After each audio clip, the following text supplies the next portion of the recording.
सतलोक में चल मेरी सूरता मत न लावे देरी। साच कहूँ न झूठ रति भर तू बात मान ले मेरी। प्रथम जाना सत्संग के मैं चर्चा सुनिए आत्मज्ञान की। सुन के सत्संग जागी नहीं तो पूछ शवान ज्ञान की।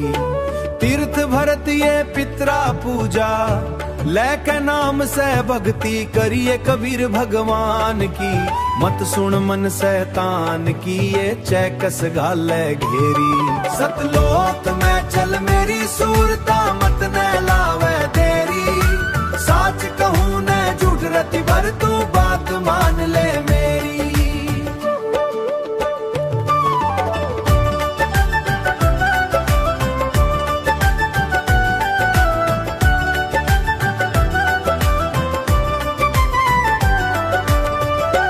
काल लोक में कष्ट उठाव यह कोन्या तेरा ठिकाना।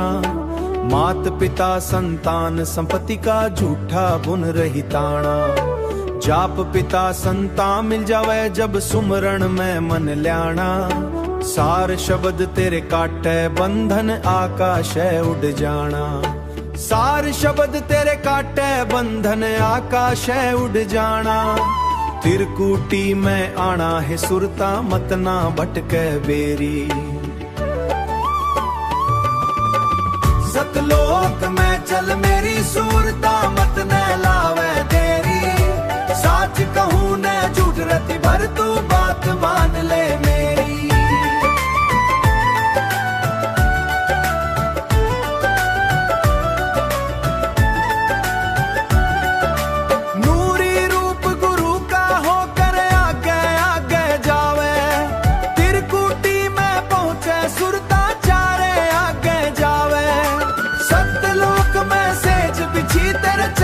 लाड लडावे जन्म मरण मिट जान मिले चे भारे। आत्मार परमात्मा वहाँ भी रहते न्यारे न्यारे। रामपाल प्रीतम प्यारे की आत्मा पूर्ण आनंद लेरी।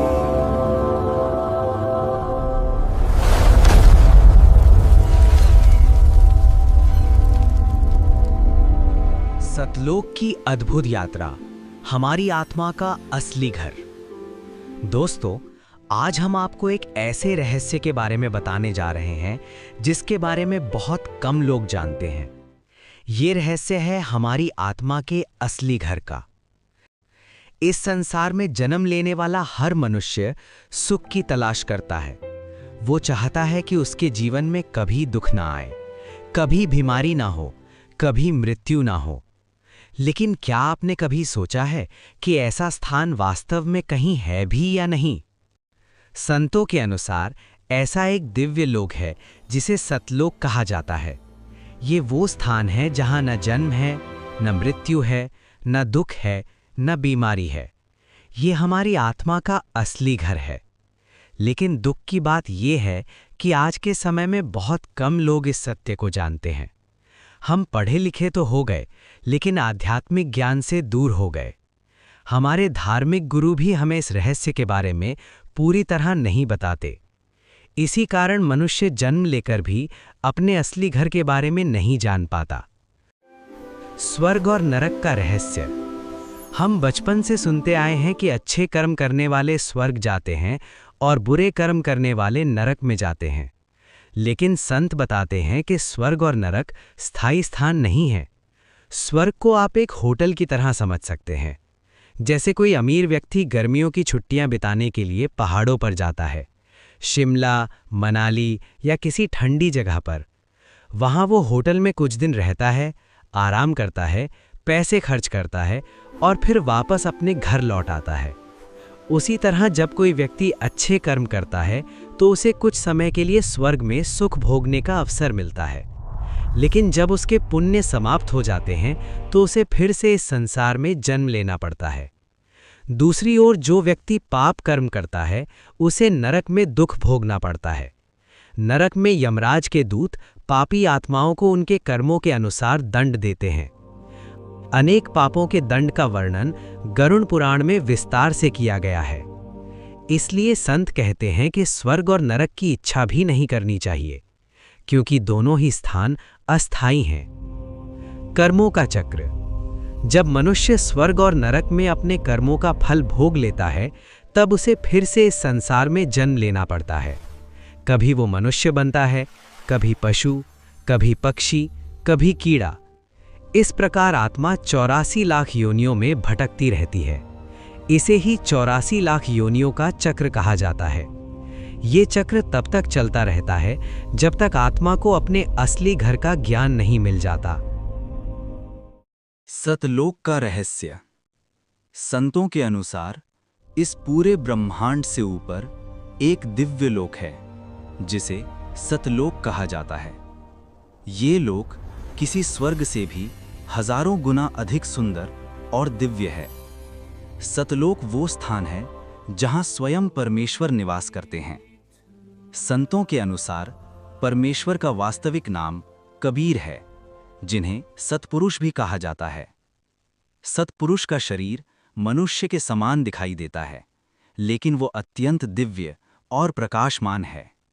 उनके शरीर के एक रोम का प्रकाश लाखों सूर्यों और उतने ही चंद्रमाओं के प्रकाश से भी अधिक होता है। यही परमेश्वर सतलोक के स्वामी हैं। सृष्टि की शुरुआत। संत बताते हैं कि सबसे पहले परमेश्वर ने अपनी शब्द शक्ति से सतलोक की रचना की। सतलोक में उन्होंने 16 दिव्य द्वीप बनाए। फिर उन्हीं 16 शब्दों से 16 दिव्य पुत्रों की उत्पत्ति हुई। उनके नाम थे कूर्म, ज्ञानी, विवेक, तेज, सहज, संतोष, सुरति, आनंद, क्षमा, निष्काम, जलरंगी, अचिंत, प्रेम, दयाल, धैर्य, योग संतायण। इन दिव्य पुत्रों ने मिलकर एक विशाल मानसरोवर की रचना की जो अमृत से भरा हुआ था। एक समय ऐसा हुआ, मानसरोवर के अमृत जल से एक दिव्य अंडे की रचना की गई। जब उस अंडे से ध्वनि उत्पन्न हुई तो उससे एक शक्तिशाली सत्ता प्रकट हुई जिसे बाद में काल कहा गया। इसी काल ने बाद में इस नश्वर संसार की रचना की। ये वही संसार है जिसमें हम सभी जन्म लेते हैं और मृत्यु को प्राप्त होते हैं। अब प्रश्न ये उठता है कि सतलोक कैसा है? सतलोक अत्यंत सुंदर और दिव्य स्थान है। वहां न सूर्य है और न चंद्रमा, क्योंकि वहां स्वयं परमेश्वर का प्रकाश ही सब कुछ प्रकाशित करता है। वहां की भूमि सफेद और चमकदार है। वहां के वृक्ष सदैव फलों से लदे रहते हैं। वहां का जल कभी खराब नहीं होता। वहां दूध की नदियां बहती हैं और पर्वत हीरे और मोतियों से जड़े हुए हैं। वहां रहने वाली आत्माओं के पास सुंदर महल और दिव्य विमान होते हैं। सतलोक में रहने वाले जीव। सतलोक में रहने वाली आत्माओं को हंस कहा जाता है। उनके शरीर का तेज 16 सूर्यों के प्रकाश के बराबर होता है। वहां के सभी जीव अमर हैं। वहां जन्म और मृत्यु का कोई नियम नहीं है। वहां किसी को बीमारी नहीं होती। वहां कोई दुख नहीं होता। वहां कोई किसी से झगड़ा नहीं करता। वहां कोई किसी से ईर्ष्या नहीं करता। वहां काम, क्रोध, लोभ, मोह और अहंकार जैसे दोष किसी को परेशान नहीं करते। सतलोक में जीवन। सतलोक में पुरुष और स्त्रियां बड़े प्रेम और सम्मान के साथ रहते हैं। वहां कोई किसी को बुरी दृष्टि से नहीं देखता। वहां सभी एक दूसरे के साथ प्रेम से व्यवहार करते हैं। वहां कोई अपशब्द नहीं बोलता। वहां किसी प्रकार का दुख या तनाव नहीं होता। इसलिए सतलोक को शाश्वत सुख का स्थान कहा जाता है। परमेश्वर का दिव्य स्वरूप।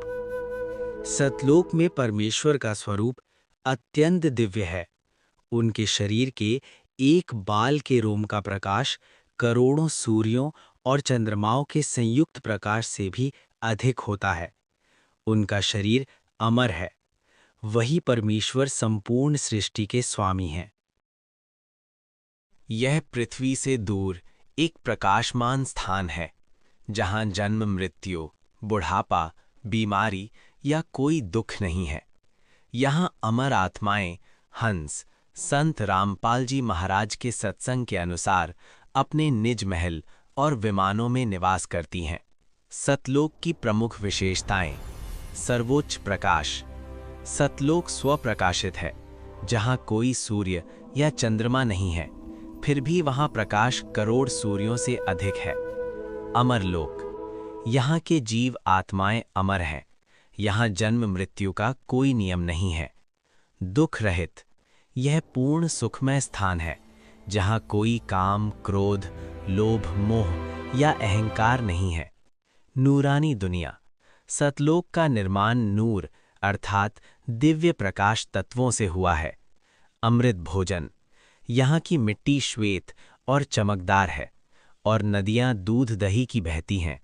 सतलोक में परमात्मा कबीर जी, सतपुरुष, एक बहुत बड़े गुंबज के नीचे निवास करते हैं और वहाँ हर जीव का अपना महल है, जिसे वे अमर धाम मानते हैं।